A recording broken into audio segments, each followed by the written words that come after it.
يجي تتكلم عن مبادرة مهمة تبنتها وزارة التربية والتعليم ومديرية التربية والتعليم في طنطا، ثم إدارة زفتة التعليمية وزعتها على كافة التوجيهات التعليمية في المدارس جميعا، وخصوصا التوجيهات كل المواد، وخصوصا توجيه التربية الاجتماعية.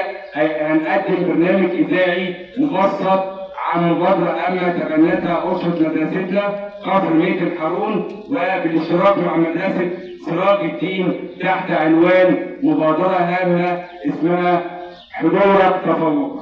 تمام. في النظام التعليمي الجديد أعزائي الطلبة والطالبات هو يعتمد على نسبة الحضور. طبعا في أداء صفي، تقييمات وغيرها من البنود اللي بتاخد عليها درجات. لذلك أطلقت مديرية التربية والتعليم في طنطا في الغربية هذه المبادرة تحت عنوان حضورك تفوقك. تمام؟ التقييمات والحاجات أسبوعيا، شغال أسبوعيا. الأداء المنزلي شغال يومي. يبقى إذا حضورك سبب تفوقك. طبعا المدرستين عملوا المبادرة ديت اسمها حضورك تفوقك. طبعا الطلبة عندنا في أسرة التربية الاجتماعية قاموا بعمل لافتات تحث على الحضور والتفوق بصورة منتظمة. أول حاجة صبر، اسمها المبادرة مبادرة وزارية. يعني جاية مبادرة وزارية جاية من وزارة التربية والتعليم موزعة على كافة التوجيهات التعليمية وكافة المواد الدراسية. نيجي ننتقل على لافتة أخرى. اتفضل يا سامي. حضورك وتفوقك. حضورك سبب تفوقك. تعالى برضك المدرسة مثل البيت. في رسالة يوسف هيقول أنا أحب معلمي.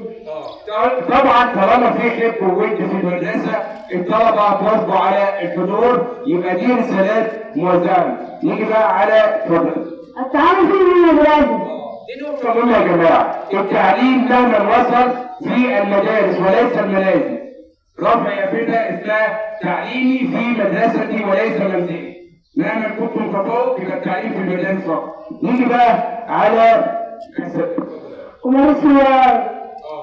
طبعا المدرسة مش للتعليم فقط، فيها كافة الممارسات الرياضية والفنية وكل حاجة. يبقى إذا المبادرة أطلقتها أسرة التربية الاجتماعية، أسرة التربية الاجتماعية لمعرفة نسبة الحضور وحضورك سبب تفوقك. يبقى إذا المبادرة تبنتها مدرستي كفر ميت الحارون بالاشتراك مع مدرسة سراج الدين تحت عنوان حضورك تفوقك، وشاركوا الطلبة بعمل لافتات هي أمارس هواياتي في مدرستي وتعليمي في مدرستي وليس منزلي وحكم معلمي وحضورك تفوقك. ودي مبادرة وزارية تبنتها وزارة التربية والاجتماعية، وزارة التربية والتعليم وأسرة التربية الاجتماعية في المدرسة. وشكرا لحضراتكم إلى مبادرات أخرى.